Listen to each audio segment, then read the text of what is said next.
lung xịt cả chân nào cả ngô bị duyên hi itika gel mil vang ngà lung lại na chạm dinh cả lung xịt na tim thu hin lẹ leng bang chalin nay san pi na dem na lung xịt thang cả o hi lung xịt in nay happy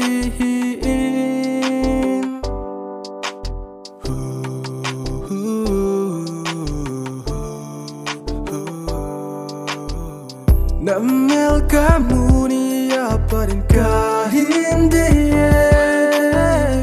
ipidoi na ay na choya ka desing na hi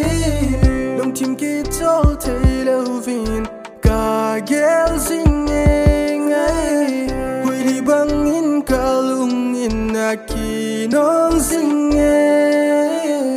na o sanomin na chân vẹt nô min lại tô cả hung leng nhẹ nàng lâu mùa na nay đâu phát chi lâm hello vin na in maya cáp tâu duy sing sung mi che ai say say ai po hen nàng cả lung xịt dal hi mây hen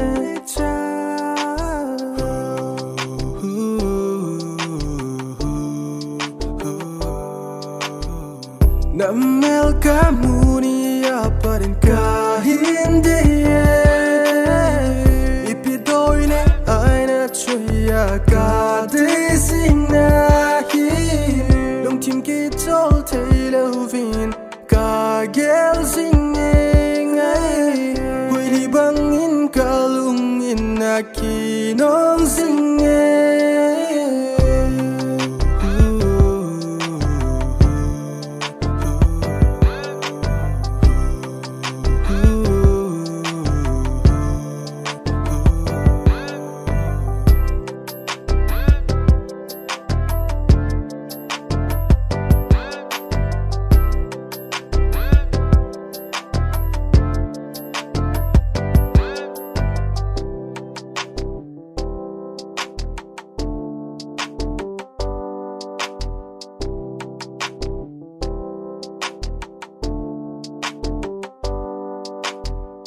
Sương mol hi cả chân hết thuê mình na vết châu mong hi nam mol lo tin cái hi đai idea hi bang à nay su gen thế dinh hầm hin khoa trên không bị din nàng cả hin thế lên nè sang lâu đinh na hi mau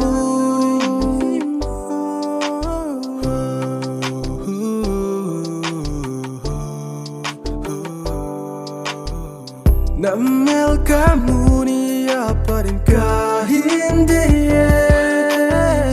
ipidoi na ay na choya ka desing na hi nung tim ki tol tay lovin ka gel sing ngay hui di bangin kalungin na kinong sing